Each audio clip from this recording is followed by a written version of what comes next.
So para may paliwanag ko sa inyo guys ang nangyari sa aking setting nung isang araw guys. Pero bago yun guys ay shout out muna sa mga naging tutorial para ipagpatuloy ko ang aking pag-content creator guys. So buti na lang guys ay hindi pa naman ako na-invite sa monetization tools o kaya mababa pa ang aking mga views guys, dahil sayang naman kung malaki na ang views mo o kaya malaki na ang kinikita mo ay doon biglang mawala ang lahat sa'yo guys. So ako ay nagsisimula pa lang para magiging content creator at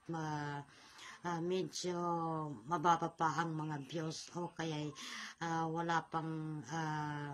earnings ang aking Facebook, kaya ako ay magpapatuloy sa aking ginagawang pagko-content creator kahit ito ay nagiging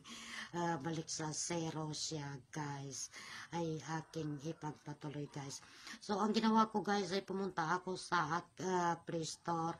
guys para doon ako mag-set up guys ng aking